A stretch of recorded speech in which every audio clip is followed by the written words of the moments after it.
ಸೈಕಲ್ಗಳು, ಹೆಣ್ಣು ಮಕ್ಕಳ ಆತ್ಮರಕ್ಷಣೆಗಾಗಿ ಕರಾಟೆ ತರಬೇತಿ, ಶಾಲೆಯ ಸುತ್ತ 700 ಅಡಿ ಕಾಂಪೌಂಡಿಗೆ ವರ್ಲಿ ಚಿತ್ರಕಲೆ, 7 ಕೊಠಡಿಗಳಿಗೆ ಸುಣ್ಣ ಬಣ್ಣ, ಶಾಲಾ ಬಿಸಿಯೂಟ ಕಾರ್ಯಕ್ರಮಕ್ಕೆ ತಟ್ಟೆ ನೋಟ, ಮಕ್ಕಳಿಗೆ ಇಯರ್ ಕ್ಯಾಪ್, ಫ್ಲೆಕ್ಸ್, ಗೋಡೆ ಬರಹ ಎಲ್ಲವನ್ನೂ ನೋಡಲು ಕಣ್ಮನ ಸೆಳೆಯುವಂತೆ ಆ ಶಾಲೆಯನ್ನ ಮಾಡಿರ್ತಾರೆ.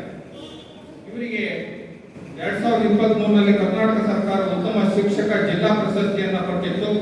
2024 ಜನವರಿಯಲ್ಲಿ ಕರ್ನಾಟಕ ಜ್ಞಾನ ವಿಜ್ಞಾನ ಸಮಿತಿ ನೀಡುವ ಅನಿತಾ ಕೌಲ್ ರಾಜ್ಯ ಪ್ರಶಸ್ತಿ ಪಡೆದಿರುತ್ತಾರೆ.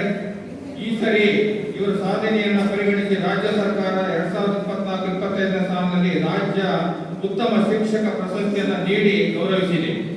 ಈ ದಿನ ವಿದ್ಯಾನಗರ ಲಯನ್ಸ್ ಕ್ಲಬ್ ಇವರ ಸಾಧನೆಯನ್ನು ಸ್ಮರಿಸುತ್ತಾ ಆ ಭಗವಂತ ಇವರಿಗೆ ಹೆಚ್ಚಿನ ಸಾಧನೆ ಮಾಡುವುದರ ಮೂಲಕ ನಮ್ಮ ರಾಜ್ಯಕ್ಕೆ ಕೀರ್ತಿ ತರುವಂತಾಗಲಿ, ಒಳ್ಳೆಯ ವಿದ್ಯಾರ್ಥಿಗಳನ್ನು ಸೃಷ್ಟಿ ಮಾಡುವಂತಾಗಲಿ ಅಂತಂದೇಳಿ ಶುಭ ಹಾರೈಸಿ ಅವರಿಗೆ ಗೌರವಿಸಿ ಈ ಒಂದು ಅಭಿನಂದನಾ ಪತ್ರವನ್ನು ನೀಡ್ತಾ ಇದ್ದೇವೆ.